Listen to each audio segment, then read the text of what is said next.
Hello. Good. What was that? Chopsticks. Oh, those are your snack sticks? These are my snack chopsticks. Yes, my snack chopsticks. Well, good evening, everyone. Welcome to Dragonmount. I am Crystal, and the guy with the chopsticks over there is Tom. Hello. Welcome to our Monday night rewatch. Hey, Erin. A wild Erin. I wonder why she's here. I don't know. Why is she here? Yes, we were going to be watching. Ooh, someone didn't mute his phone because he's unprofessional. Wow. We're going to be watching episodes 3 and 4 of Vox Machina. There we go. Well, it's for a good reason. I was positioning the Luna cam. Luna is hanging out with us today, so. He's string. He does. I've seen him use the real chopsticks too. I tried to eat what are they called?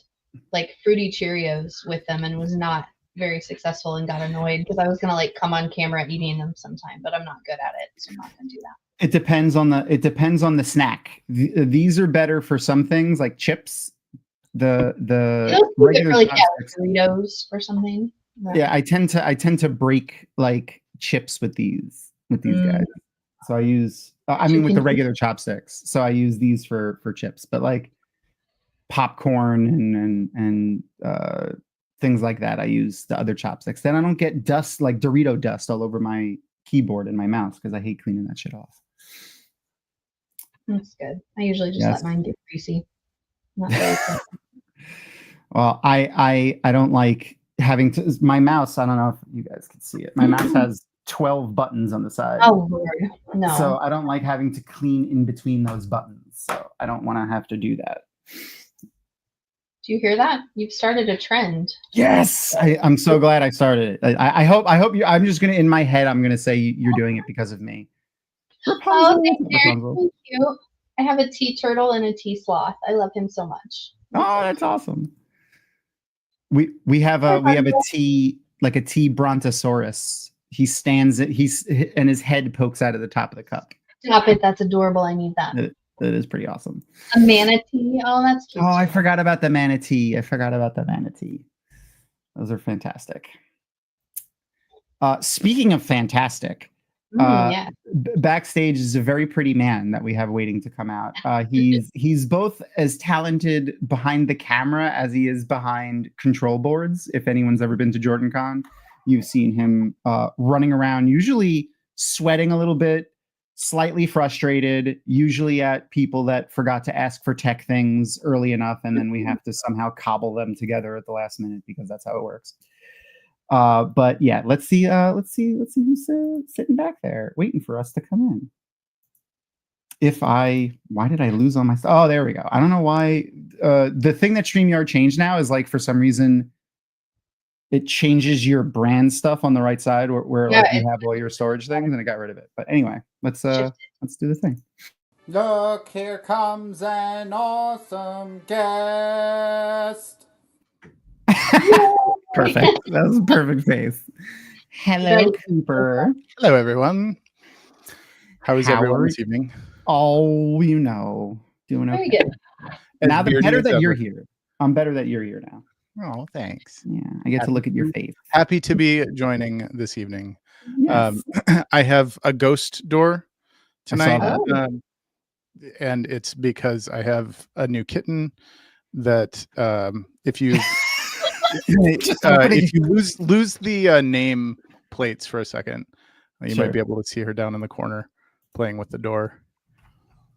If you lose the lower thirds for just a second. Yeah, that's the thing that made it disappear before.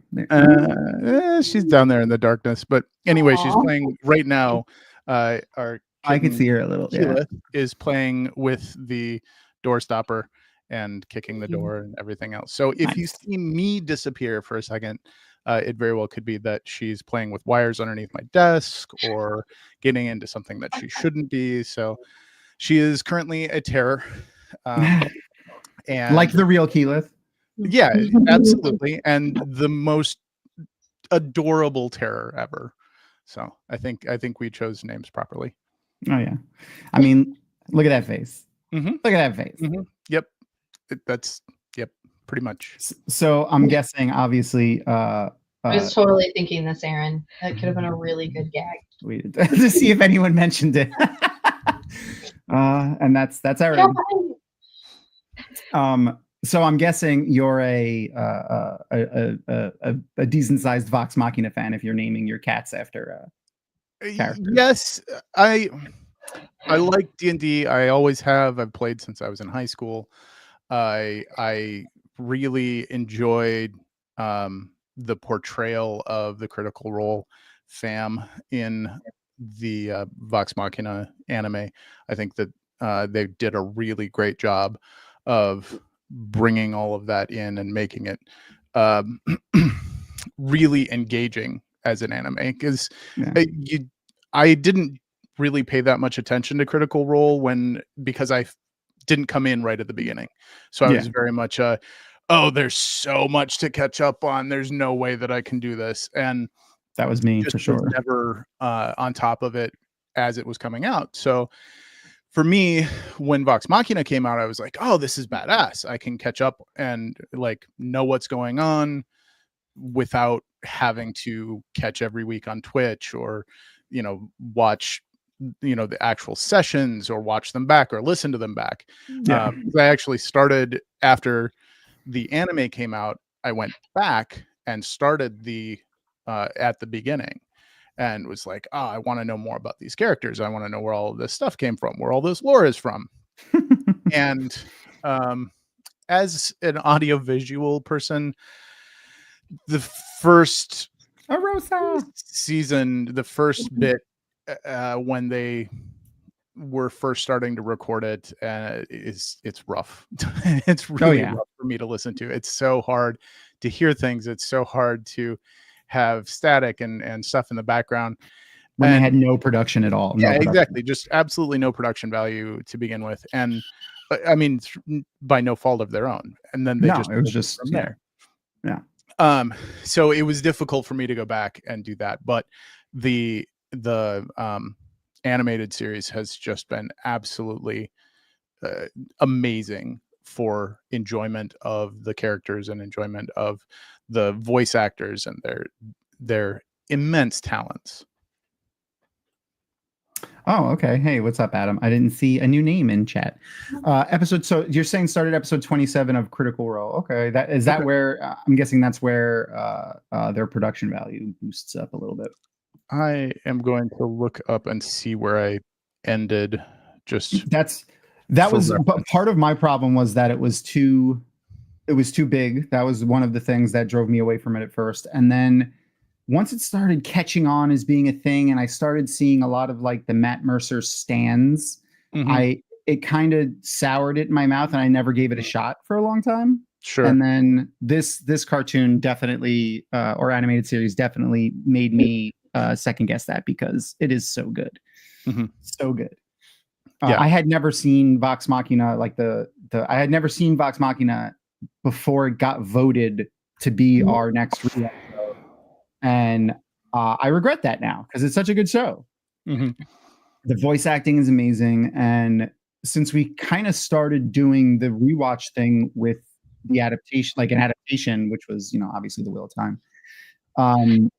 And we've done many adaptations since then. This is such an interesting one, and we've said it before, but this is such an interesting one because it's an adaptation of a live play D&D that someone did. And not only is it being usually when it's an adaptation, whether it's a book to a movie or like Avatar: The Last Airbender, the cartoon to a live action, the creators will be involved. So like the creators of Avatar were involved for a little while in that.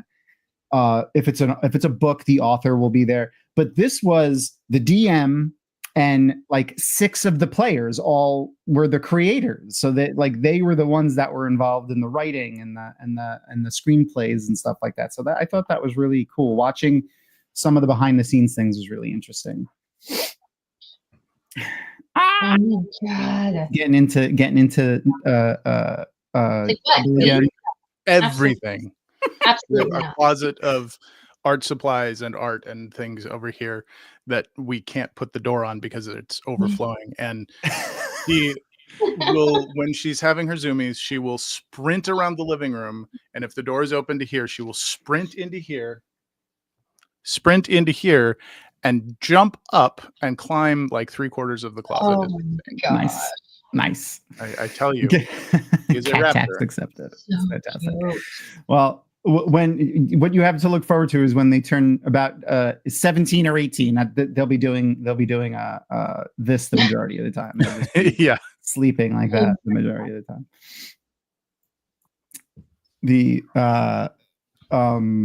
Whatchamacall? I lost my place because of the cat. Well, My fault. yeah. But it's fine. No. It's No, great. you were It's talking good. about adaptations and how it really helps. The to adaptation. have Yeah. Just the listening to the writers talk to the players about their characters and how they're going to be adapted was just really fun and interesting.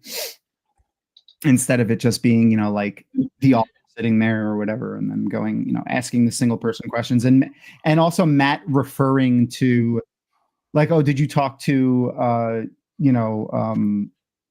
shit, what's his name? Where's Grog?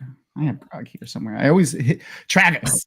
I always forget that his first name is Travis. He's like, oh, you got to ask Travis about that. That's something that Travis would know about Grog. Like, it's just funny to hear, the co-creator refer like that instead of it just being the answer of whatever he said. And it's been a lot of fun. The show itself, like, I think obviously the voice acting is fucking forget about it. And there's so many people in it. This season got me a little sad, and that's because of my man, Lance Reddick. He's no longer with us, and that's sad. But we have Gina Torres and fucking oh shit, what was his name in Boy Meets World? I forgot. He was the older brother in Boy Meets World. Will Friedle. Where else? There's so many good actors in this show. We need to switch that picture to the actual Eric Matthews. Thank you, Aaron. Yeah. Eric Matthews. I forgot that. I forgot his name. Topanga and Mr. Feeney will never leave my team, but brother, I never was a fan of him when that show came out. And then there's a lot of one-off actors. For a lot of we noticed in first season, there's like 7 people that were in Overwatch. They were in Knights of the Old Republic together. They were in the earlier Dragon Age games. There's a lot of fun overlap. And then Dominic Moynihan from the first season, and the Hound. I can't remember his name. When Matt was like, we reached out to all these people, we were shooting for the moon, we never thought that they would say yes, but they all said yes. Which is awesome. I mean, I think part of it is when you have the talent that they have, like, their primary voice actors are everywhere. Oh yeah.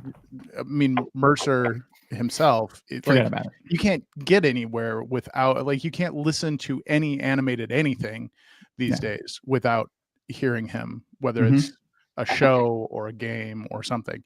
He's just everywhere. The Hound. Thank you. Rory McCann. Yeah, Mercer's everywhere, and they had the woman who played Delilah Briarwood in the last season. She was in close to 9. She was the only one with a larger log of voice acting than Mercer in the show, and it was by like an exponential amount. Like, Mercer has like 300 or 400 credits, which is a lot. Don't get me wrong, it's a shit ton. She had like 890 or something like that. Oh wow. Yeah. It was a lot. She was in pretty much everything, every cartoon. Like, I was just looking through, just typing in names of games, and she was in every single one that I searched up. She's been in every Bethesda game that's came out in the last like 20 years. Fantastic actor too. I'll pull up her. I got rid of all my season 1 images, but I could pull up her picture in a second here. Speaking of getting things ready though, let me turn on the get the watch party ready. So if anyone wants to hang out with us in the watch party, and if you haven't been here before, it's just a simple extension, a web extension that you can download. It works on Mac and Chrome-based browsers. It's called TP. No, not TP. That is TP Link is a different thing. No. It's called Teleparty, and the logo is a TP, so it kind of looks like TP. But it's a legit web extension. It was made by Netflix during the pandemic, and it worked so well that all of the major streamers kind of let them use it for their things now.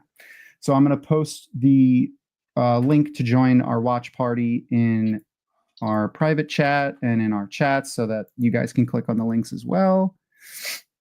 And if you want to join the watch party, you can watch there. Or if you have other, what I'm sure are perfectly legal means of watching the show and you want to line up the timestamps and follow along, I'll have a little handy dandy timestamp in the bottom right. Then you can just line up the timestamps and follow along. Sometimes if, I think we have ad-free Amazon, so I won't be getting any ads. And sometimes you'll get ads. It's weird. Like I have ad-free and sometimes people that have ads and watch it won't get them. And sometimes they will. So if you get an ad and you have to catch up, just, you could do the same thing, line up the little timestamp. I'm getting the dogs. The cute Yeah, dog. me too. It's not working. It's not working? No, it's not working. It's showing me a lot of cute doggies every time I try, though. Mm-hmm. Interesting.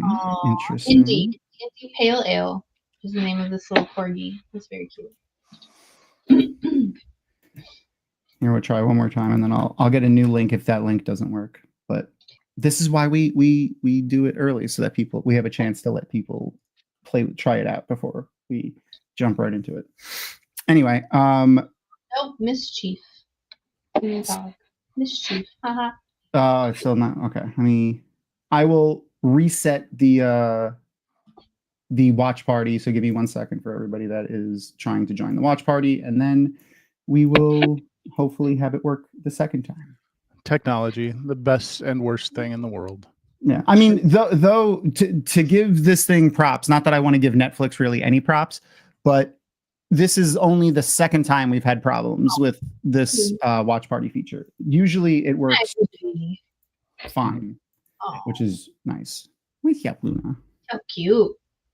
He switched sides, so obviously now I have to make sure the camera flips so that we can see the pretty little face. He doesn't want to be outdone by the kitten. He was trying No, definitely not. That's right. All right. Now I have a new link, so let's see if this one works. Before I share it with you guys, I'll share it with with you guys first, because then. Sorry. No. Oh, Rocket. Rocket's a cute old man, though. Still not working? Mm-mm. What the fuck? This is the first. Yeah, you try. This is the first for this web browser. I wonder if it's out of date.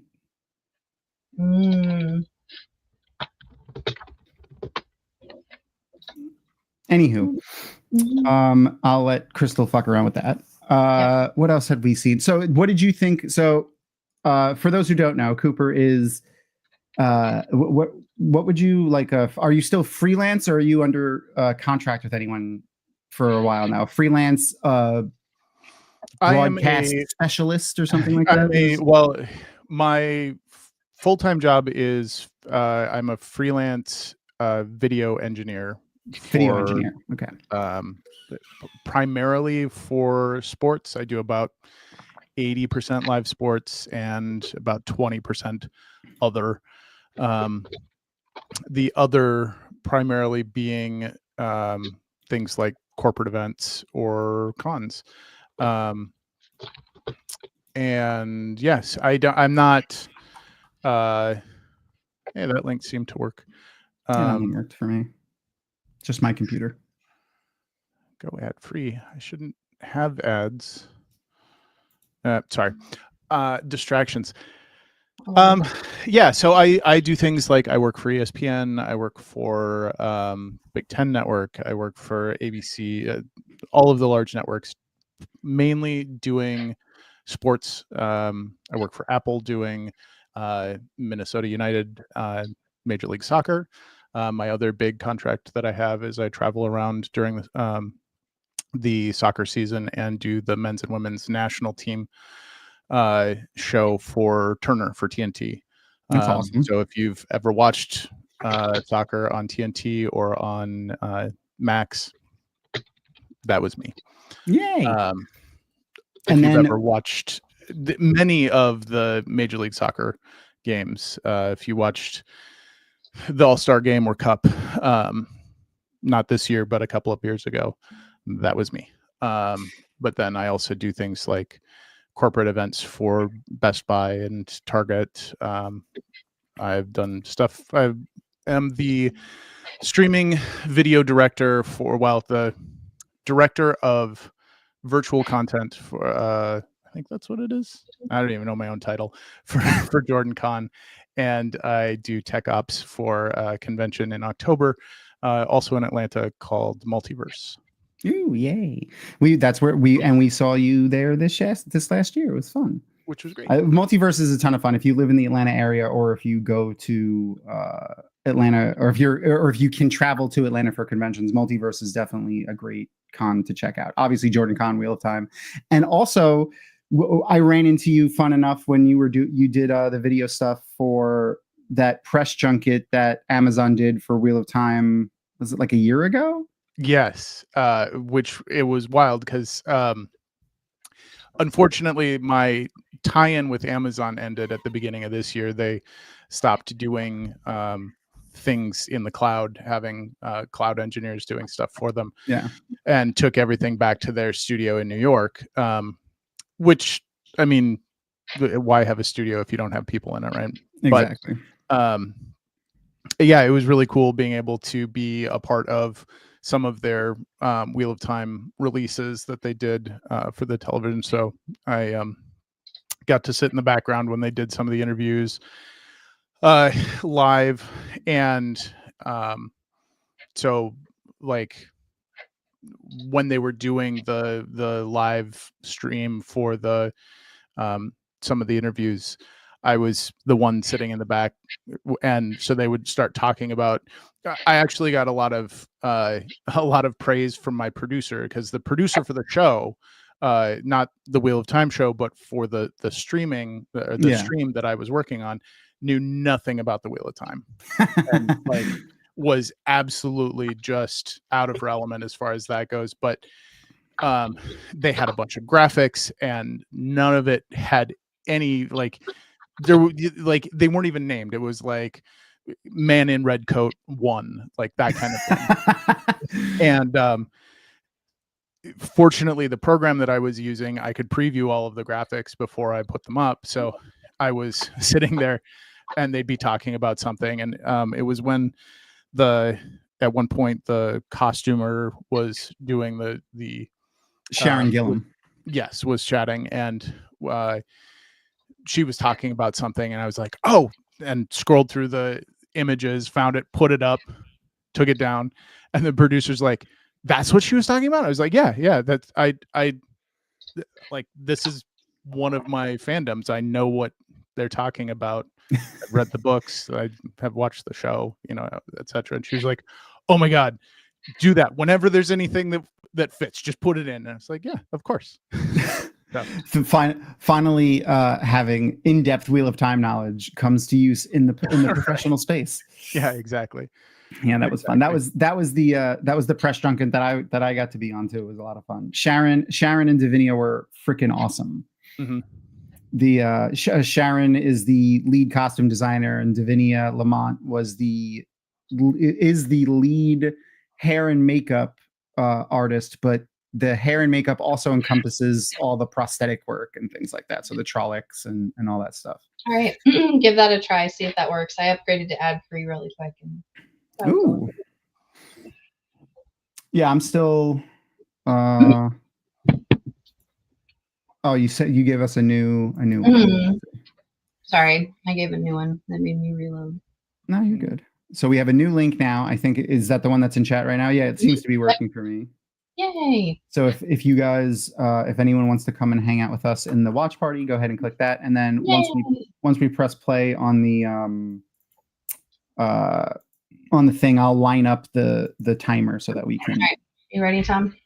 Yeah. Give me a second. It's almost there. Okay. Still saying ads for me, but is what it is. Yeah, worth a shot. Yeah. War.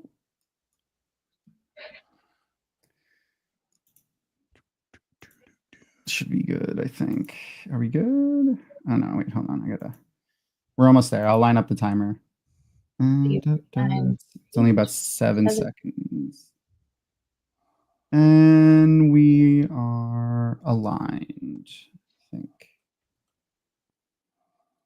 Yes. Okay. So if you're following the timer is now aligned with the show. Yay! That never happens. Maybe it's just me. Maybe it's me. That's true. Yeah, they Amazon or Netflix or whoever is doing the shit here likes you better.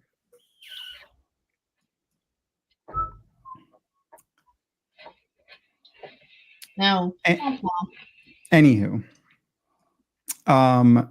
we did have a question I saw in chat. It was from Aaron. Do you watch soccer normally, or is that just a job for you? I don't generally pay for it, so I don't watch it. I didn't used to as much. I played soccer and I played hockey when I was growing up. So if I'm going to do sports, those are the two that I enjoy doing the most. Baseball, meh. Football, meh. Basketball, I'd really rather not. But I can't do the squeak.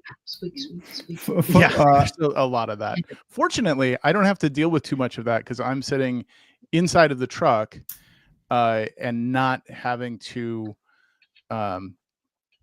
listen to all of that. And there are times when I'm sitting in the truck and I'm completely isolated from everything and all I can see are the images.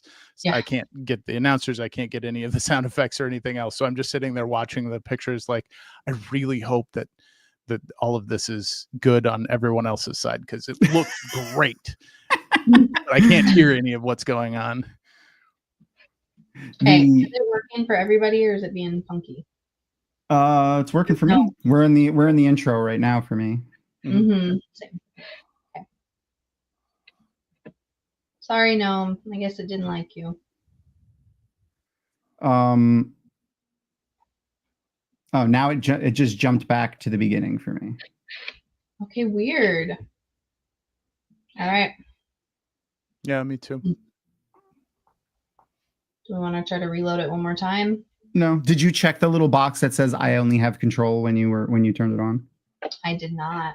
Yeah, that's fine. Just we have pretty good people. Don't fuck around with the thing, people. I love you guys. Leave it alone. I also played. I dabbled in soccer for a little while when I was way younger, but I did hockey and throughout high school, but not because I was good at hockey, only because I could hit people really hard.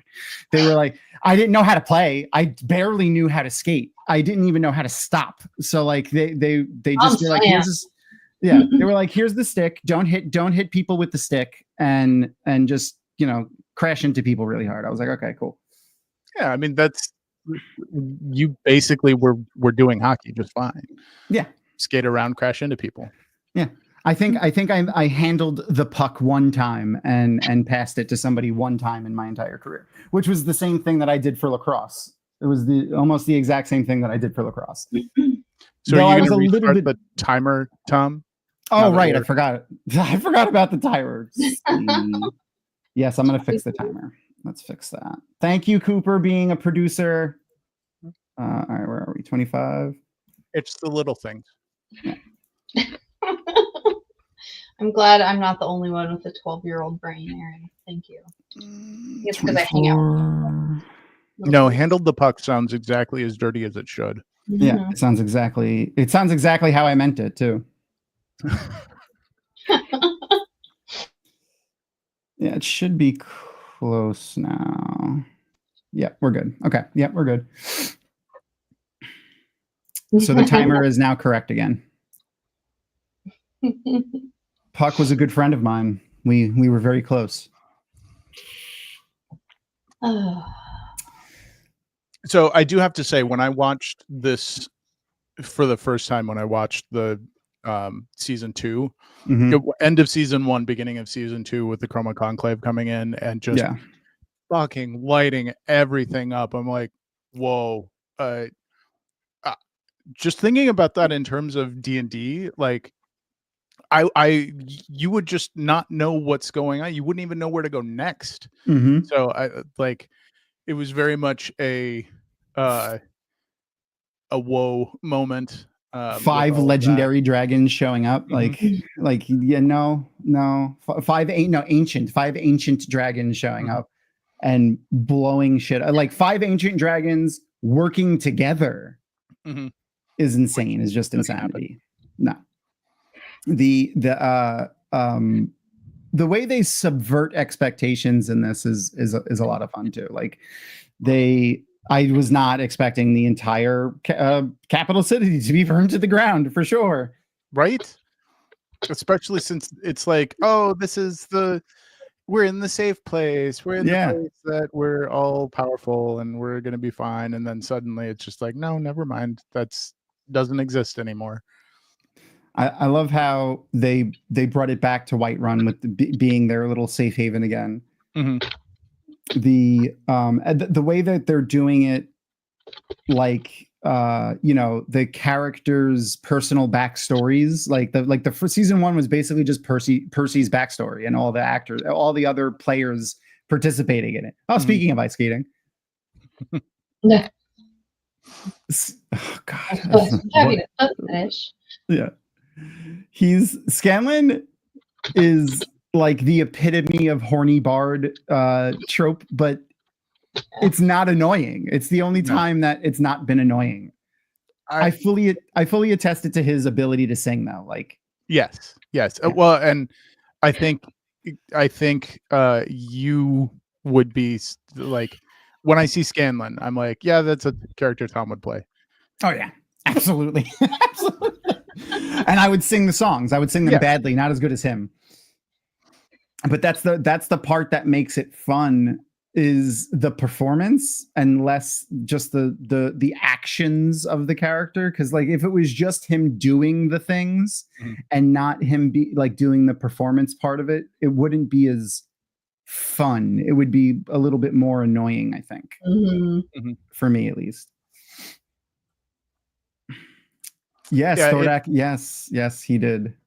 It has a lot to do with his commitment to the role, right? And that's why it's so great to see these voice actors playing these characters, because they're used to playing characters. They go in, they do a video game, they do an anime, whatever. They're actors, they're playing the characters. So this is no different. They get into the role, they play the character, they do the things that their character would do, and it makes it so much better. Not to mention, what's his name has a fantastic voice and can act like a motherfucker. Sam Riegel. Yeah. His daughter was in season 1. She played like a one-off character that was then sacrificed, a little girl. Her name is Kestrel Riegel, which is really cute. Cool. The way that they play with the D&D spells too, and he twists them a little bit, and the rules are a little, off or different than they are for than the normal versions of the spells. But I think the way that he adapts things into the game and the way that they're adapting things into the show are a really great nod to the game, while not trying to be like crunchy and too rule heavy. Yes, the Gronk beard. Yes, this is my favorite. Best part of this series. Yep. Season. Yep. Right now, Gronk beard. Poof. Boop. Fantastic. I love how it pops. And suddenly, he looks incredibly like Thom. Yep. Dude, I got to do it. I got to do the cosplay. Yes. Absolutely. Oh man, that's a lot of body paint. A lot of body paint. It's true. I'm gonna have to get in shape. That's gonna be my goal: get in shape so I could do a Gronk and or a Kratos cosplay. Yes, exactly. Where'd you go, Luna?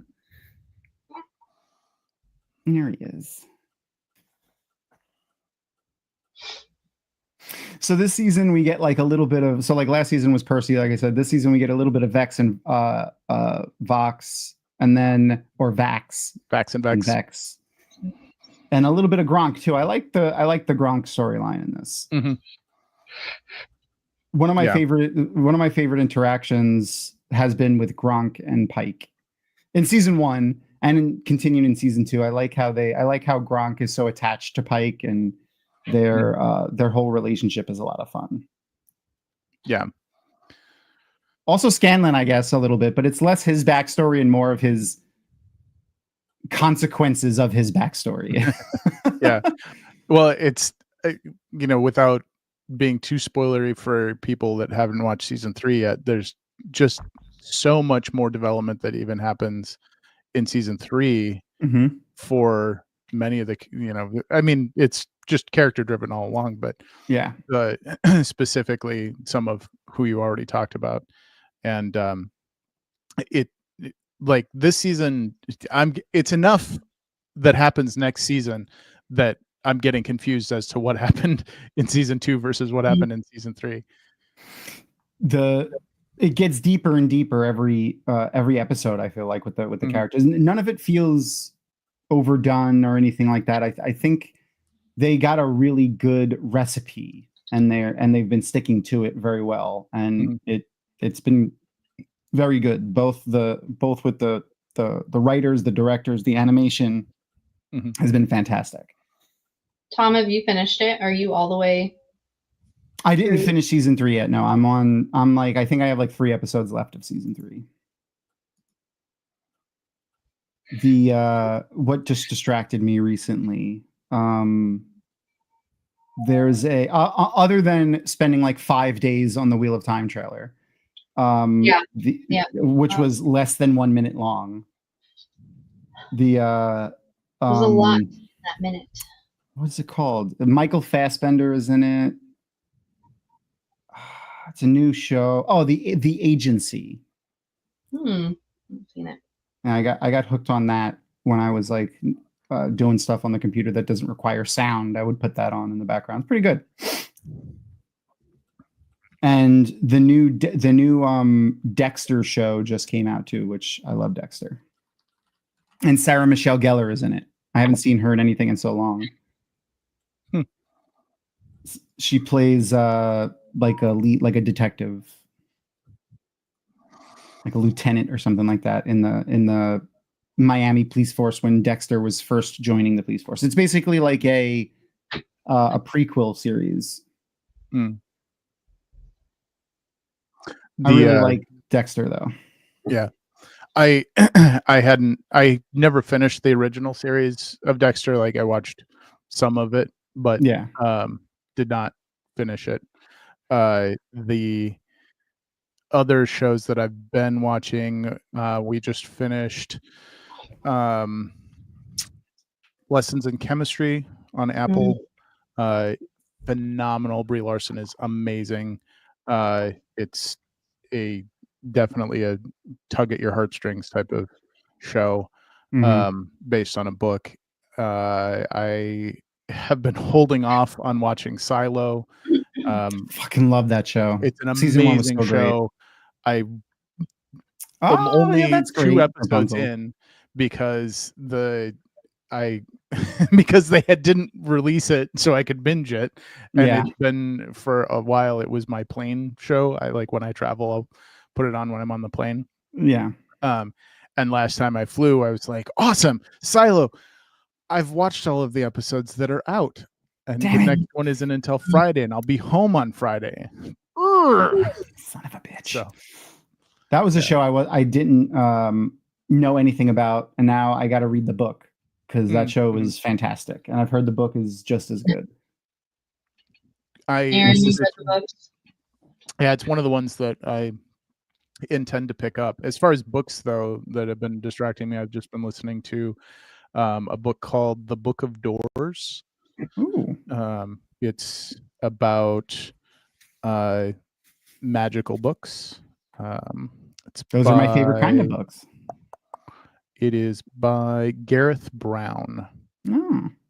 It's, from my understanding, it's a standalone novel, but it's about a woman who works in a bookstore who magic book comes to her. It's a little like notebook sized book, and on the interior of the front page it says any door can be every door, and so it can teleport you. You open a door, you are concentrating on any door, and it takes you to that place or That's that awesome. time.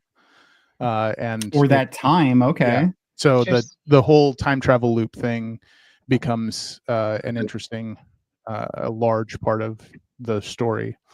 So it's really quite good. I would recommend. I've been reading. One of my notes stuck to it. The Bones Beneath My Skin by T.J. Klune. It is it's really good. I've been enjoying it so far. It's not out yet, and I will be putting out a review of it in the end of January. So, and then interviewing the author, which should be a lot of fun. Cool. But that's the only book that I've been reading at the moment. I occasionally will listen to The Wheel of Time while I like do stuff, but like I don't really I almost know most of the books by heart at this point. So only the last like 4 I'm not like instant recall on. Mm-hmm. Yeah, I just started. Is it book 6 now? Blood Rights in the Dresden Files, because I got sidetracked. Oh, Cooper's another big Dresden fan too. Yes. I just started them. I made it through the first 4 and then took a little break and then jumped back in, and then I just started Blood Rights. Cooper and I bonded more over Dresden like years ago at JordanCon when we were doing our yearly Dresden panels. Mm-hmm. Which I did not know how many there were when I made the leap in. I knew there were several. I didn't know there were like 20. Dresden, it's amazing, and I can't wait for the next one to come out. I keep feeling like he reads too. Like I feel like they're not. Yeah, it's not anything complex. I tend to go through them really fast when I pick one up. Yeah, they're very much popcorn. I feel like most of the Dresden books are roller coasters. It's very much just a tick, tick, tick, tick, tick, and then as soon as it crests the top, it's a ride until you get to the end of that book. I think my favorite so far was what's the second one? Full Moon. I liked that one. Oh, Full Moon was good. Yeah, I enjoyed that one.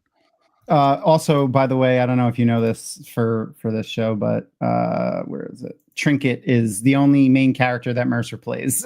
Aww. Mercer does voice a bunch of like the side characters and some monsters and stuff like that, but the only main characters is Trinket. Can you cosplay that one with all the blood? Yes. Yeah, that'd be easier. Then you don't need to do gray. You don't gray yourself out. Just do red blood and you're fine. Everywhere, yeah. This reminds me of, and we were talking about it before we went live. If anyone in chat hasn't seen Delicious in Dungeon, you need to watch Delicious in Dungeon, because I just watched it for like the 3rd time. I mean, I say watch it, but just like put it on in the background while I'm doing shit. But like, it's such a fun show, especially if you enjoy cooking. Like, but like, I don't know if that's like a necessary part of it, like at all. I love cooking, but like, it's so much fun. That little bit that they have kind of built into it. Not really a spoiler, but it's basically, a group of adventurers adventuring in a dungeon, and they start eating the monsters because going back to get food all the time is expensive and time consuming, essentially. There's a huge story to it, but there's a scene where they fight fish people in a room that looks very similar to this one. Though it went a lot different for them. Next on my list is Castlevania. Was that Beth that recommended that to us? I think. Yes. I think it was Beth that said that. It was. That's next on what I'm gonna watch. Yeah, the Castlevania, all of the ones on Netflix are phenomenal, and the 2nd season of Nocturne comes out in January, I think. A little bit darker of a show. Well, a lot darker of a show than Delicious in Dungeon, but still a good show. Generally. Yeah. I mean, Castlevania in Delicious general in Dungeon has its moments. Definitely does. They like this show too, like Vox Machina. I think they balance the gore and horror and comedy very well. It's not too much of anything. Though unlike Vox Machina, where I feel like Vox Machina, within the first 5 minutes of every episode, lets you know that this is not a children's cartoon. Yeah, always. I feel like they did that on purpose. Yeah. I cannot even put it on my phone when my son is around. Like I don't. Like I tried to watch it on my earbud, like on my phone. I set my phone down. I guess that's kind of like the danger with a lot of the animated shows now is like, oh, it's animated, so a kid might like instantly be like, oh, I want to watch it. And Luna's coming to say hello to everybody. Hello, Luna. Oh, hi, baby. He likes scratches under the chin. Scratches under the chin. Say hello. I think that with most media these days, it's so many of the creators of the media, and I say creators loosely because oftentimes it's executives or whomever, are trying to walk the line between it being edgy and it being for everyone. You know, they're trying to make it too broad of an audience, you know, taking it's the PG-13ification of everything, you know. They take everything and instead of having it have a specific audience and really playing to that audience well, they go, how can we make this make as much money as possible by opening it up to a larger audience? And that sometimes works, but so much more often dilutes the product to something that isn't as good and doesn't appeal to the people that are actually the audience and actually would, you know, recommend it to friends or buy products surrounding the things or you know, make you more money on the thing. Yeah, right. They want to make more. They're thinking more short term than long term. Right. Yeah. Right. The term I like is the enshittification of everything. I like that. So I think that when creators, like we were talking about earlier, like this show, where the creators are all involved in it and are able to say, no, this is what it is. This is how it's going to be. We have our audience. We're not going to compromise to make it something that it isn't. You end up with significantly better products. Same with absolutely. Castlevania. Really? Okay. Yeah, Castlevania doesn't shy away from the blood and gore in the same way that this doesn't, and deals with dark topics and everything else, and it's a better show for it.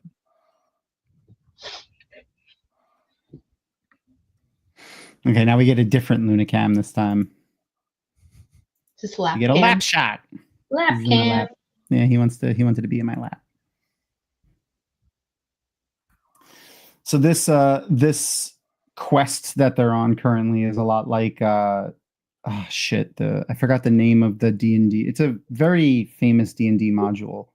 Forgot what it's called, but something. It's not Dungeon of the Mad Mage.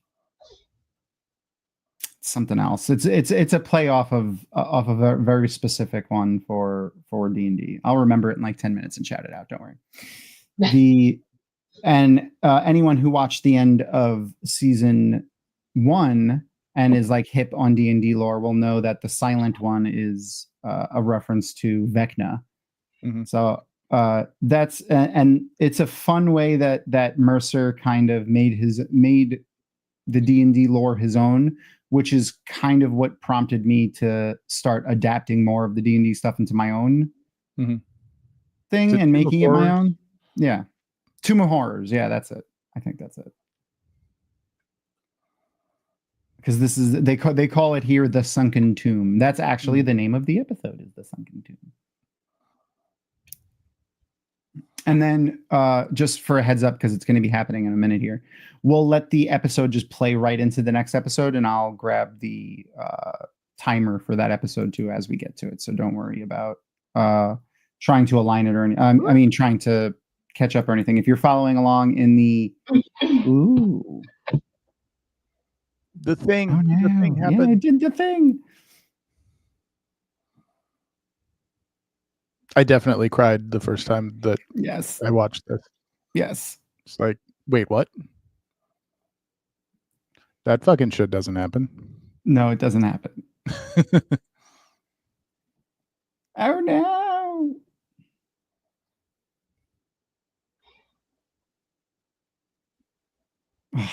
The voice acting in this is so good too. Mm-hmm. Yeah. The thing that always bothered though was you don't carry scrolls of revivification. I know, right? What? You are high-level party adventurers, and you don't have scrolls of revivification. What? Though I'll give them, they weren't prepared for another adventure when the ceremony got attacked, I guess. I felt so when they went to Gilmore's store and like they were only able to recover like a handful of things. I was like, God damn it, because he said take everything. I'm like, oh my God, there's so much stuff there. Yeah. Except that there's not, because it's all gone. It's all broked. It's all borked. All right.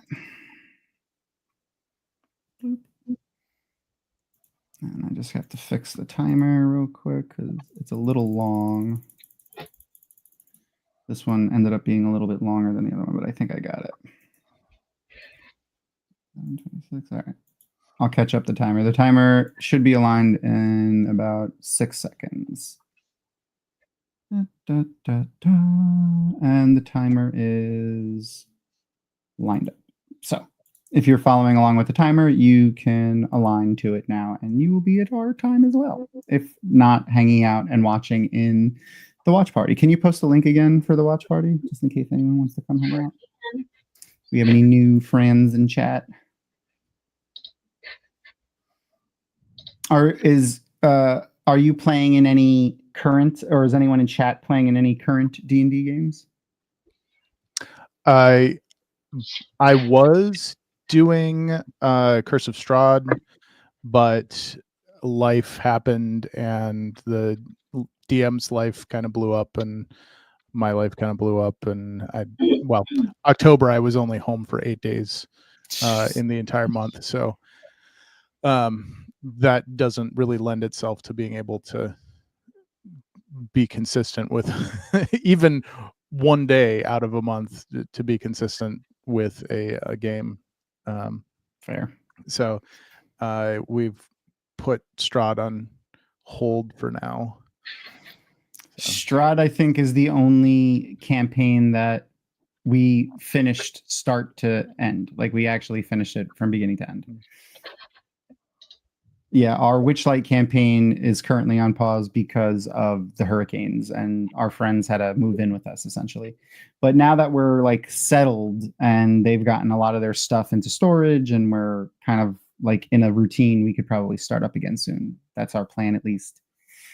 Erin usually likes to run a holiday themed campaign around the holidays, so we're probably going to try to do that and then swing back into our D&D game. What were you playing in your Strahd game, Cooper? I was a Blood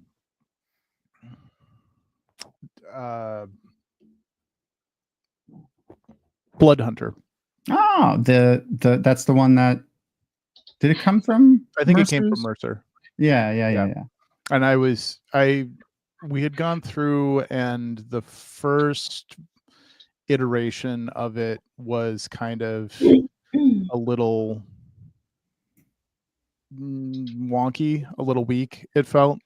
There were a few issues with it, so we kind of tweaked it so that a couple of the things worked more like ranger spells. Specifically, one of the things that the Blood Hunter can do is basically a mark, just like a hunter can, except that or a ranger, and except that the Blood Hunter's version is single target and doesn't move after the target dies, and you can only use it punishing. twice before a long rest. Yeah. So it was like, why would I even do this in a regular fight? Yeah. You know, and so we worked on, my DM and I worked on a few of those things, and we're like, you know, it feels like this should work more like a ranger's mark, and you know, that kind of thing. So yeah, that was the thing that I tweaked for her too. I did the exact same thing. I basically made it hunter's mark, where they can just recast it for free for a certain amount of time, and they can move it to as a bonus action. If they kill a target, when a target dies with it, they can move it to somebody else. Something else, yeah. So yeah, it made it much more viable, and it made it so that it felt like I was a more viable damage tank. Yeah. You know, not necessarily taking. I could take hits for sure because of some of the abilities, but it allowed for more damage than you would have gotten out of it otherwise. Yeah. Made it more viable for some of the long fights in Strahd. Like we had a fight around the Gulthias tree with the evil druids, cultists, druids, the evil druids, and that fight took forever because we were completely spread out. Some of us were on the south side, some of us were on the north side of the hill, and it was spread out enough that like one person that was on the far side started to get kidnapped, and we spent like 12, 15 something rounds sprinting to try and get back to get this person. It was ridiculous. But our DM's a bit of a rules lawyer, so it was very much a no, you have to keep sprinting to get over there. Good luck. Have fun. Yeah. There are times that that was like his rules lawyeriness was frustrating, and I wanted him to just play the rule of cool, but he's very much a stickler for some of those things. Fair enough. I am to a point, because like it basically, you know, I like to play it by ear, where sometimes sticking to the rules of the way things function will make it so that it will create fun opportunities for role play or interesting opportunities for you know, fun like combat strategy or something. But if I notice that the players are getting too annoyed or bored, I will change things. Oh, he's getting to see his version of his new, one of his new abilities here. Ooh, she heard him.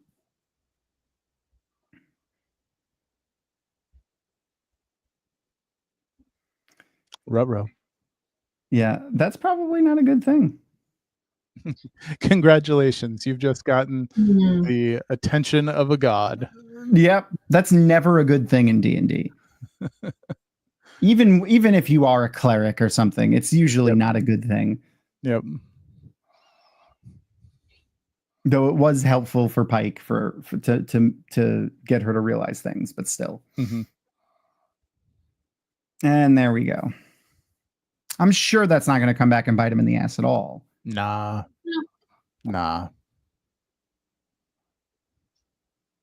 And then, of course, just like, you know, the Wheel of Time and early season 1 Percy, and really just any kind of show with a party in it, we're not going to tell everybody everything that happened. You know, let's not give everybody all the information. Because miscommunication is the best of all literary tropes. Yep. I mean, if people communicated freely and healthily, I feel like a lot of shows and book series would be a lot shorter than they are. It's true. And it's frustrating. It's really frustrating to me as a reader, an intelligent reader, because there are plenty of times when, like miscommunication or not revealing things is the natural tendency of people, right? Yeah. But you can have really engaging stories where people communicate and tell Stranger Things. Stranger Things is a huge example. Once they get together and they're able to talk to each other, they communicate fucking everything. Very it's like, well. Here's all of what's going on. Let's all be on the same page, right? And it's still engaging. It's still, it's still a good story, and you don't have that dumbass miscommunication or lack of communication trope. Yeah. Especially in a party that is really closely knit. I feel like it's at times is just, in books at least, it's bad writing. Yeah, I can see that. Or it's like taking the easy way out. Mm-hmm. Kind of. Because it's a plot device. Yeah, it's a huge one, and it's wow. So common. Wow. Very. Rapunzel. Wow. That was good. That's terrible, but good. You get extra points for that. The lack of communication is the reason I hate early book Nynaeve. And it's not solely because of the her keeping things to herself or changing stories. It's because she does it to the detriment of others sometimes. And that's the part that annoys me. Mm-hmm. I love better. show or early Nynaeve in the show is much better. I did not like Nynaeve early in the books at all. Me either. As a young woman, I think I was like 17 or 18. Yeah, no, she annoyed the shit out of me.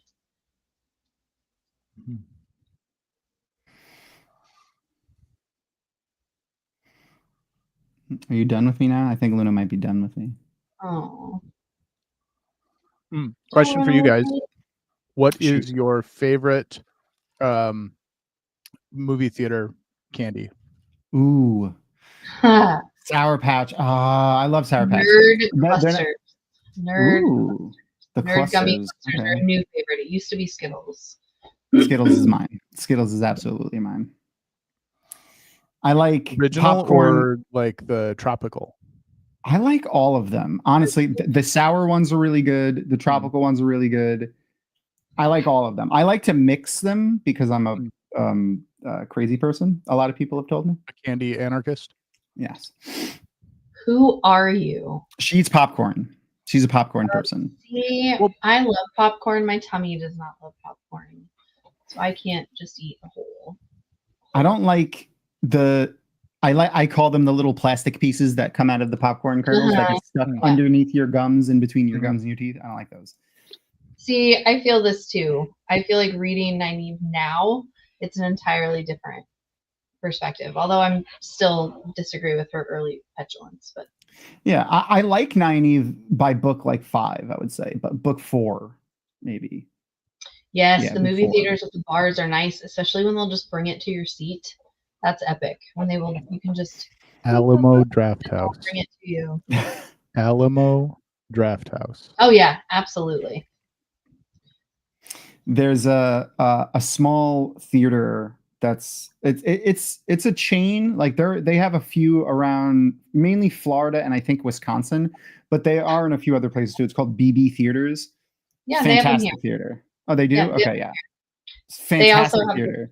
The climbing area. Like they don't have that in mind. So the B&B theater, not too far from me, has one theater that has, like the play place stuff they have at McDonald's. Yeah, has like an indoor play place specifically to take kids to movies. I've not done it, but I've heard that it's good. Cool. I made my kids sit through the movie.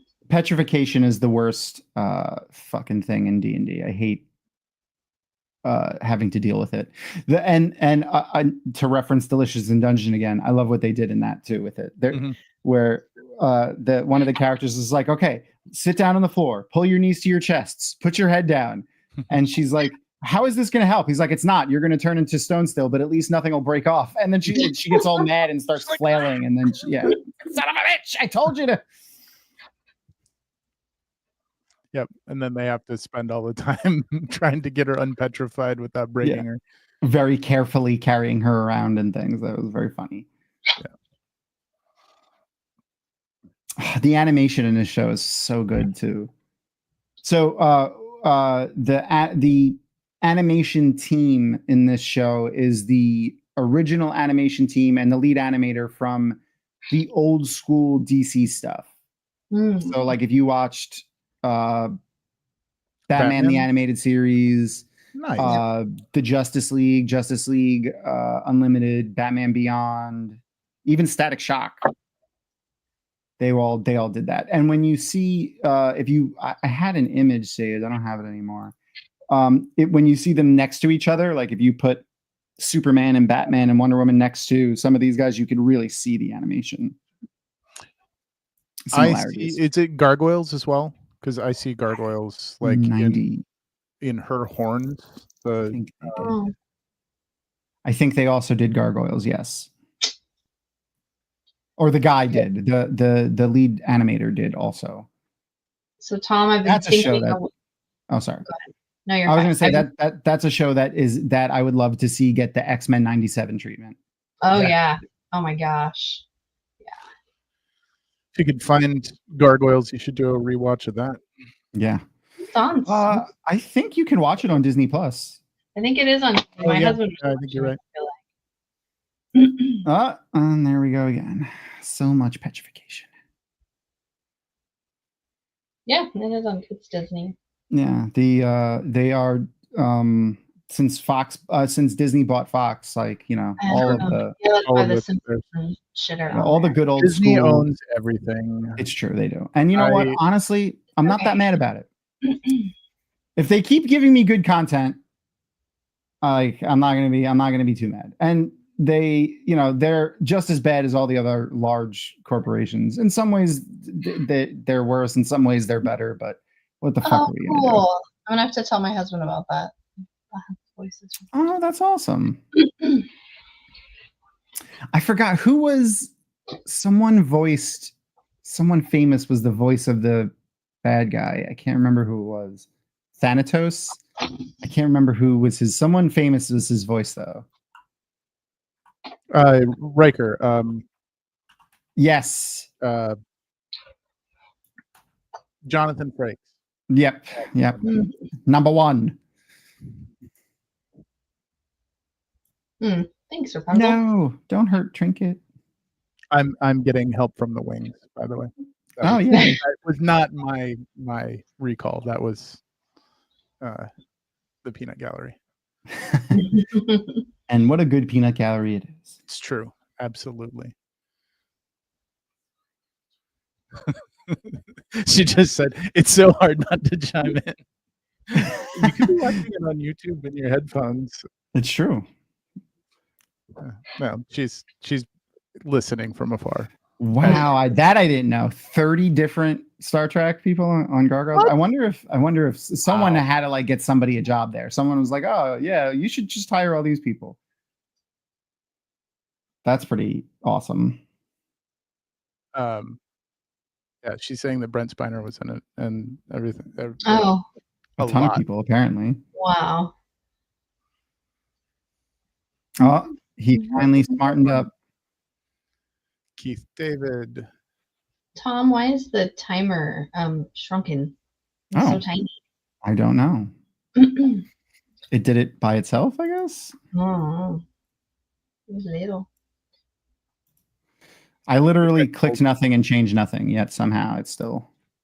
Okay, so Cooper, I've not played D&D since high school, and I get really, I'm neurospicy, and so I get really bogged down in the details of things, but I have been thinking about this since we talked about it, and I've decided, at least on my race, my first character is going to be a Lightfoot halfling, because I am horrible with rolling dice. I don't know what it is, dice games, awful. Like anything with the dice, I'm awful, and I know that they have extra luck. So I know for sure. I'm not sure on my class yet. I don't know. I'm still debating on that part, but I've at least narrowed down the race, which is that's a laborious process. I think that's you and Will Wheaton could be good friends as far as poor rolling. Yeah. But yeah, I think that race and class is a good choice. Or race is a good choice. Class wise, I was thinking I tend to lean I towards fixed it. cleric, but I don't know. I don't know. Sure. Ariel's whispering to me, paladins are the best. Paladins. she primarily plays paladins. I tend to be drawn toward druid. I like turning into animals. This is not a surprise. I played rogues for a long time, and then I played the blood hunter. I have a tendency to try and fill out the party, so whatever Me too. the need is. I feel like a druid would be a good class for filling out a party, though, because like just as in like World of Warcraft, you can do a little bit of everything. Yeah. Depending on your wild shape and Your circle that you end up choosing. Circle of Moon. Mm. The Circle of the Moon is the one that can do lots of stuff with shape shifting, which is fun. Interesting. The druid's a good filler, which is why I like to play the druid. Mhm. And then by level 3, you kind of know what you need, and that's when you can pick your circle. You need a better caster. You can go, there's a lot of choices for that. Like if you need a damage dealer, or the spore druid is a lot of fun. And there's a lot of references to some of them in both Delicious in Dungeon and Vox Machina, which I like. Mm-hmm.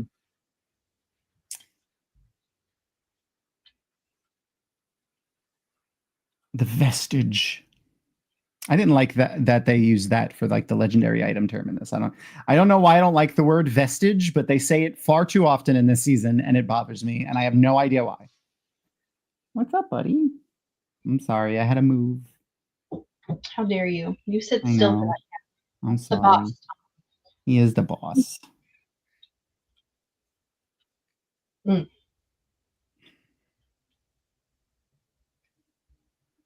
I don't like things with eyeballs, like messing with eyeballs. Also doesn't bother me. No. Gives me Instead of vestige, would you have preferred MacGuffin? It must be the MacGuffin. I like the word MacGuffin. I use it so often. I think it's a great word.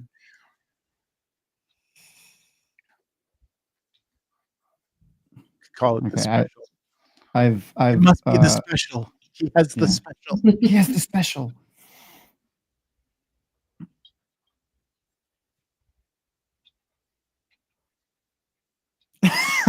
Sorry, I just like that scene. We should get the fuck out of here.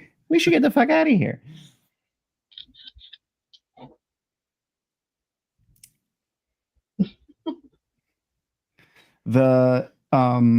Yes, that is a new word that I hate. Yes, Nomen Garden. The vestige is I don't know why. I don't know why I don't like it.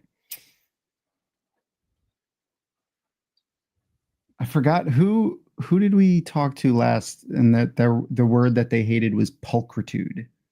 Oh. I don't remember who that was. I want to go back and rewatch them. Rewatch them. Watch the rewatches? Rewatch. And now I can't rewatch the rewatch because then I would see myself. I just want to see their part of. That's fair. Well, we did start listing just the inside of the Dragonmount studio interviews in their own little playlist on YouTube, so you should go check those out. And if anyone hasn't seen, at the very least, go watch Guy Roberts. Guy Roberts was a ton of fun.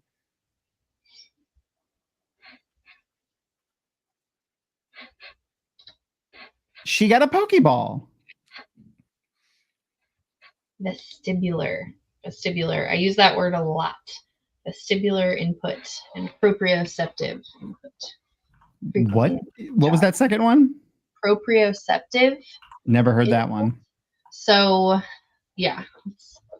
Frequently, children on the autism spectrum and those with ADHD crave like that proprioceptive input, which is like the things that kind of help you balance. So it's like going upside down on a yoga ball, or like twirling. That's why kids twirl, like young kids twirl.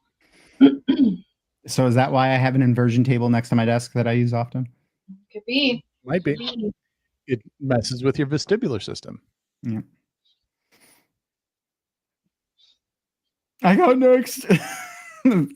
He plays the tropic barbarian while at the same time breaking the tropes a lot of the times of the tropic barbarian, and I love it. I just, Mm-hmm. He does such a good job. Like, yeah.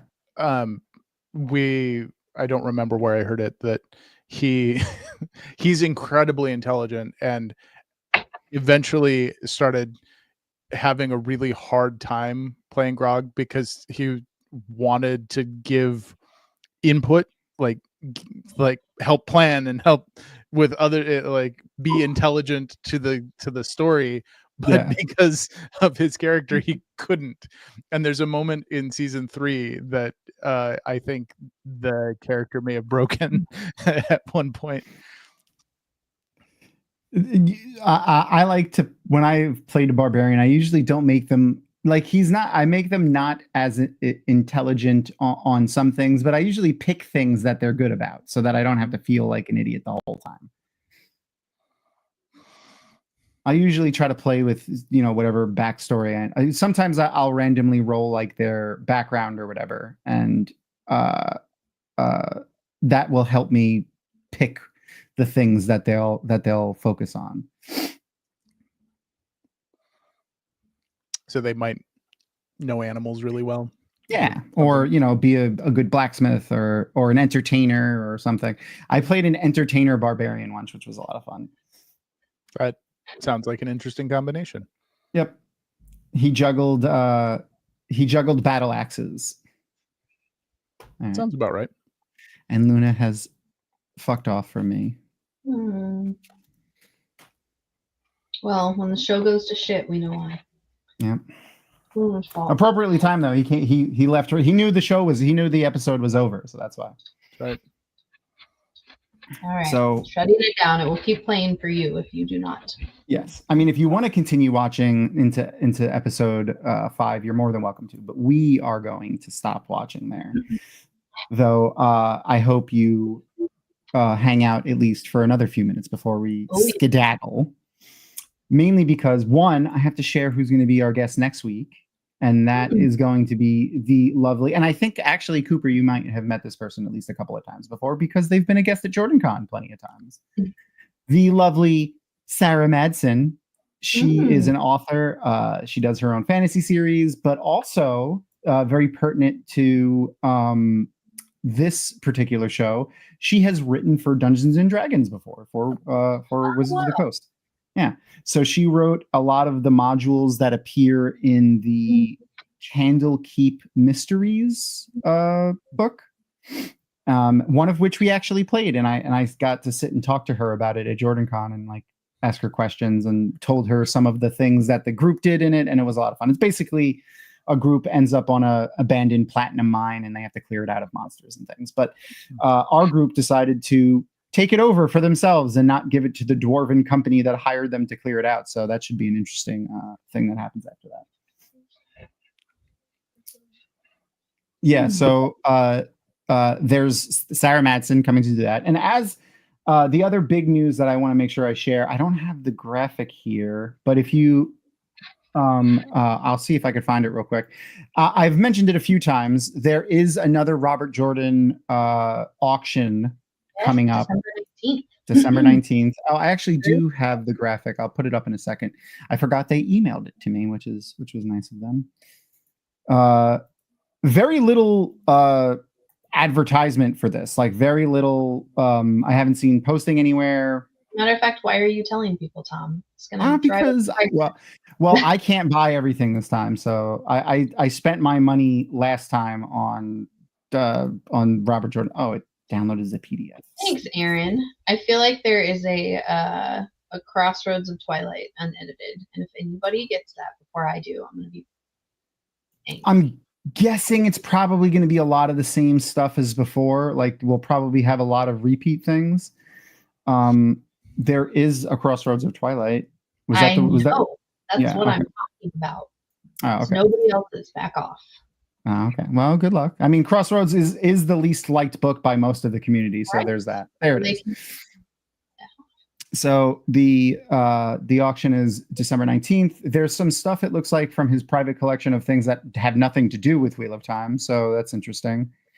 But yeah, so it's going to be the same way it was before Embassy Auctions. If you go to Embassy Auctions International, you'll find all of the links to get to the appropriate bidding websites, because they use third-party bidding websites to do their online bidding. But you could do it online or in person. If you happen to be in Pennsylvania, I think is where the near Philadelphia is where the auction. You've ever been to a live auction with like a really good auctioneer? I ran a live auction once at JordanCon. I was not a really good auctioneer. Like where they speak really fast. Yes. Yeah. I've only been to a couple. No, I have never been to a professional one. We did 1 year, the first year that we got the Robert Jordan signed nameplates. They ended up going for so much, and the people kept bidding and upbidding each other, that they put those on hold while we ended the rest of the auctions, because it was only 2 of those, and the only thing people were bidding on were those. So we were like, all right, we're going to put those on hold and we'll end the rest of these auctions. And then we brought those out into the hallway and did a live bid on those. Wow. And it was insane. Thankfully now the auction website that they have is, the functionality is fantastic, and they use the same one for Multiverse. And it works really well for items that are going like that. Mm-hmm. They add like a minute or 2 on every time someone bids, and they keep everything organized very well. It's very easy to navigate and find. I like it a lot. But other than that, there's not too much going on in the way of Wheel of Time stuff in the next couple of weeks. I think we'll hear something soon. We'll see another teaser trailer and another poster, I feel like, pretty soon. Well, and you and I have another episode 2 of Threads of the Pattern coming out. Oh, yes. In the next week or so. Yes. So we put out, which is 2 and which is 3. Egwene was 2 and Perrin was 3, I think. Yeah. So we put out what we're lovingly dubbing Threads of the Pattern series, which is where we're going to pluck the threads out of the pattern and dive into them and theorize for season 3. Nynaeve is currently out on the YouTube channel, and we recorded Egwene and Perrin now, and they will be out soon as well. And then we'll be doing probably 1 a week for a while, until we've covered all of the characters that we feel like need to be covered for season 3. Anyone named, pretty much, and that is still alive.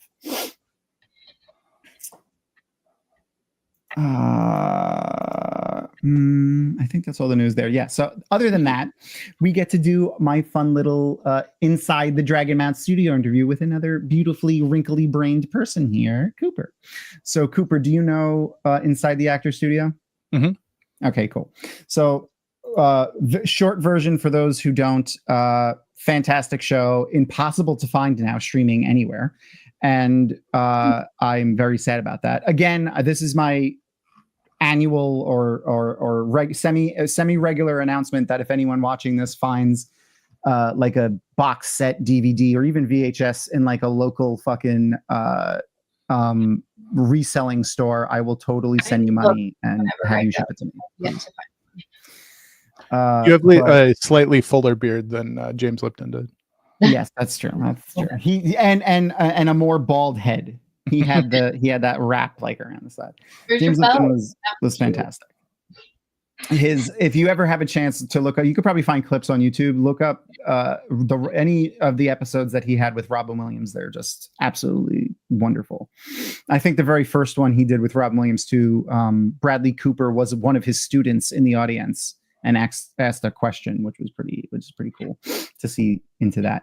But we are doing our own version of, at the end of his interviews, he would always ask like a set of questions. And I was like, I want to do that with my guests because they gave me a show and allowed me to make decisions on it. So I'm doing that now too. How dare they? I know, right? And then, and I'm totally just going to say that Stephen Colbert stole this idea from me because in the last like 4 weeks, he also started doing that. The Colbert questionnaire. Yeah, he started doing that too. Like obviously he didn't steal it from us, but like he might have gotten the same idea from James Lipton, because some of the questions do kind of remind me of a couple of the questions that are on James Lipton's thing too. But anyway, I'll digress. We'll go back. All right, here we go.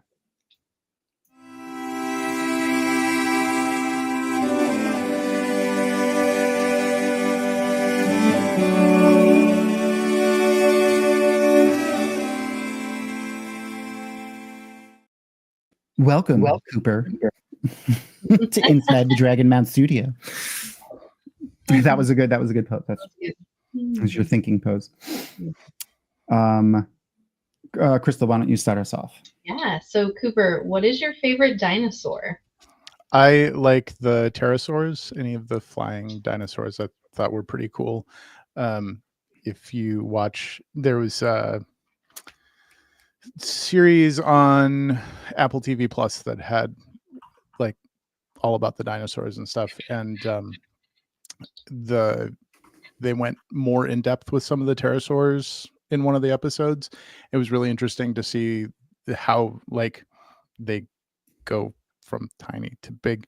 Yeah. Pterosaurs aren't dinosaurs though, technically. We'll allow it. We'll allow it. All right. Yeah. When I was a kid, my favorite was the Ankylosaurus. So Ankylosaur. I like saying Ankylosaur, but I think specifically one of the pterosaurs. Thank you, Nomen Garden. Nomen Garden was and he. I know that's not the one that I like. So my favorite of the pterosaurs, and not just because it's the largest one, but because I like saying its name, and I'm going to put it in chat, is the Quetzalcoatlus. Mm-hmm. I like saying Quetzalcoatlus. Yeah. So anyway, yeah. All right. So, what is your favorite word? My favorite word. I think my favorite word is probably pneumono ultramicroscopic sylvicaniconiosis. Can you spell it, please? No. At one point, like in middle school or high school, I was looking for whatever the longest word in the English language is, and it's that. To my, I don't know if it still is or if there's something longer now, but that. It's a medical term, probably, right? What's that? Is it a medical term? Yes, it's black lung disease for like it's what happens when you breathe in too much coal from being down in the mines. It's not great, but it's really cool that it shows how interesting English is. Then it's like I'm going to tack all of these little micro words together to make one giant word. It's in the same way that German does that as well, but German will do it even more so. Oh yeah, German has some great words. Particularly, there's a word, I don't remember it right now, but it's a big word, but it means a face that is in need of punching. Oh wow. That's I forgot the word that we need. That's definitely a word that needs to be part of the lexicon. It's a great, to be my favorite word. Okay, well, maybe someone in chat can look it up and post it to us. All right, what is your least favorite word? My least favorite word is should, and that's more on a self-improvement type of side of things. That I should have done that, or I should be doing this, or what have you. It's not that I hate the word should, it's the implication of should that I don't like. Oh yeah, that's it. Back Pfeifengischt or something like that. Back Pfeifengischt or something. Like that. Is the face in need of punching. I totally get that though. That's such a good I feel like a lot of people know their least favorite word faster or more accurately than it's their favorite word. Mm-hmm. And it's usually something that has a little bit deeper of a meaning than that. And that's a good one. That's going to be one of my new least favorite words for the same reason, because I do the same thing. Okay. What is a everyday sound that you like? Kitten purrs. No. Yeah, Me too, for obvious reasons. Yeah, our cat passed away a couple of years ago. Well, it's last year now. It feels like longer, but yeah, last year. And we were heartbroken for obvious reasons. And she was wonderful. And not having a little furry menace around was really hard. I mean, there were good things, being able to travel more easily and not have to have things like that. But one of the things that I missed the most was having a lap warmer, a vibrating lap warmer. Super hard. It's totally different. We lost all 3 of our fur babies like in a 2-year period. They were all very old. They lived very long lives, but it's the first time in my life I've never had any, and it's so strange. I only have my twins. Having the new little one has been lovely, for that at least, and probably kind of for like many having other a reasons. again, because their kittens are nuts. True story. So cover lunacy. I want to double back because Thom always forgets this one. What is your favorite fantasy or fictional like curse word replacement? This is also selfish. I have a 6th grader who really needs some good non-curse word curse words. So I'm gonna start making a list. I usually go to frack. That just happens to be the one that rolls off my tongue the most easily. I use a lot of the replacement ones from Good Place, but I've used them before they were in Good Place, and now I find myself using them more because they were in Good Place. Yeah, forking shirt balls. Oh yeah, all the time. It's I love when you say things like frack or forking shirt balls or blood and bloody or anything like that in public, and somebody gets it. Like some random person will get it and be like, there's my people. There you go. Yeah, absolutely. Thank you. I did forget that one again. All right, but then I'll do the next one too. Why not? What is a everyday sound that you don't like? Oh, the alarm clock. I think a lot of people can relate to that, but I'm lucky and unlucky enough as a freelancer, I don't have to have my alarm clock on most of the time, but it makes it that much worse when I do have to have it on. Like this past weekend, I had a 1 p.m. hockey game that I was working, and my call time was 6 a.m. So I got up at 4 a.m., 4:30. So a 4:30 alarm was not my favorite thing in the world, because I'm more of a night person. I probably would have stayed up. That's awful. So the next group of questions are all about the realm of fantasy. This doesn't just have to be movies. This can be books. This can be video games. This can be absolutely anything. So who would make the very best roommate and why?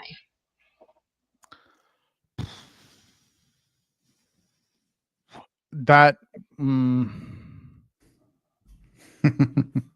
that one's really difficult, because when you get into like fantastical, pretty much everyone has an upside and downside. Like I immediately want to say, oh, Scanlan would be an amazing roommate, because you would never want for entertainment, but at the same time, you would never sleep in your own bed because you wouldn't necessarily want to be in there with that. But it very well could be that Grog would be the best roommate, as long as you have earplugs. Because I get the feeling that he snores pretty loudly. Oh yeah, I could see that. I 100% thought you would have said the Pixies from Dresden. Come on, you never see them and they clean your house for you. That's true. Isn't that the Brownies? Because the Pixies. Oh, the Brownies. The Brownies. Yeah, I mean, yeah. Okay, so if we're gonna say that, yeah, but then I would also feel, and maybe this speaks to my personality, I would feel indebted. That's fair. But Just leave me yeah, pizza and I some think sugar you're right. water. I think you're absolutely right that if the debt being paid were, oh, you get to live in my house and it isn't a subservient type of thing, then it might be significantly better. Yeah, that's fair. Okay, so then who would make the worst roommate? Dresden. Yeah. Yep. It would constantly fear for having your house blown up. I Yep. mean, none of your electronics would work ever. no, Ever. Nothing ever. Yeah. Like, don't go in my room. This is the third laptop this month. Right. Work is getting concerned why they're burning out so much at the house. Yep. Oh, that would be funny. That's good. I like that. So, is there a fictional character from any property that is a crush for you? And Thom or likes ever to has been. I was gonna say likes to kind of do this in two ways. Like, who was your first ever fantasy crush, and then maybe now.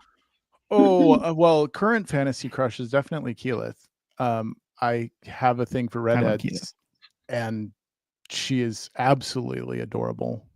And gangster as fuck. Like her at Yeah. the end of season 1. Absolutely. I would say first fantasy crush. Oh, that one's tough. Gotta think back, way back. Trying to dig back in the back recesses.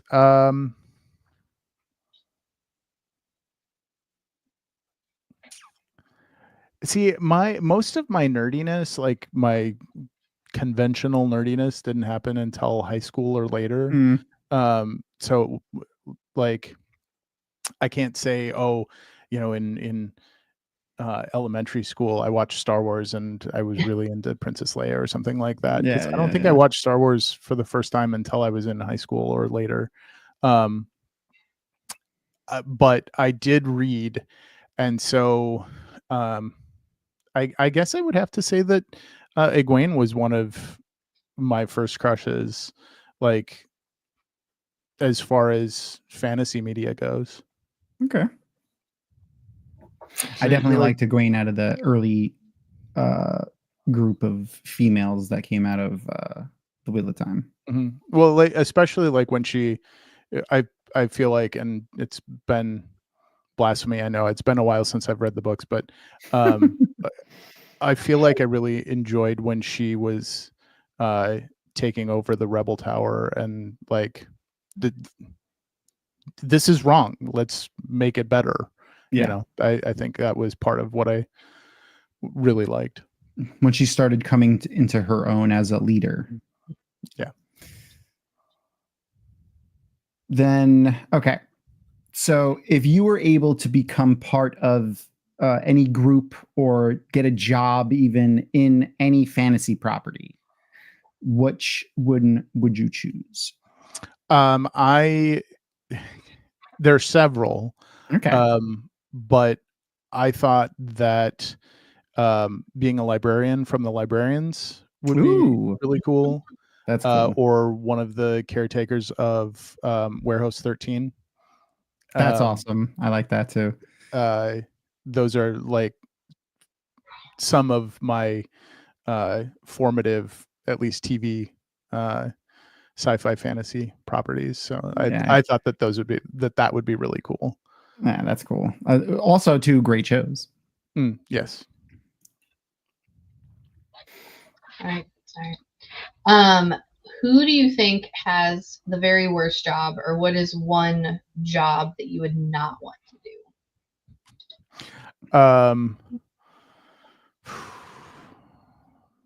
Any henchman for Jabba the Hutt? Any henchman? I think any henchman for any fantasy property, big bad, because like henchman for Falcone in Dresden, oh man, you're gonna have so many. If you're like a non-spooky at all, you're gonna have so many just weirdness happening either around you or to you, and unlikely to survive fairly quickly, at least until he starts hiring more on the spooky side. Yeah. And finally, is there a portrayal in any form of fiction of the afterlife that you would like to be true for you when it's your time?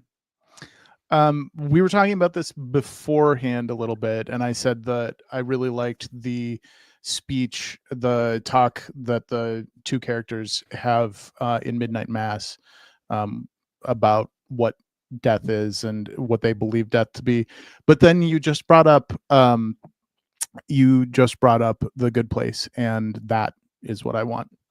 Okay. I want the opportunity, like the idea that, oh, you go and you can go back and get better and get better and get better, and then once you've gotten better enough, you can stay and you can keep learning stuff, and you get to then decide, and you have that choice, and every time that you die, everything comes back to you and you're like, oh yeah. And then, I feel like that is a really hopeful thought for death and the afterlife in general.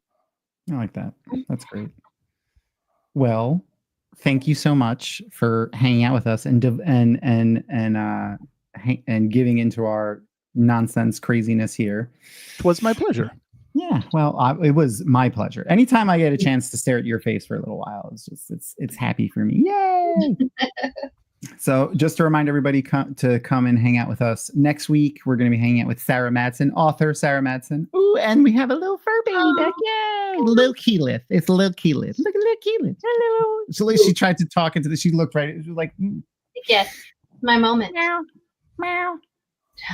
She's so sleepy cute. now. So cute. Like she was the terror, and now she's sleepy. Says I had the zoomies, and now I'm done. Now I sleep. She's got great spots too. There's great color on her. So so much fun. And with that, say goodnight, Crystal. Good night, Crystal.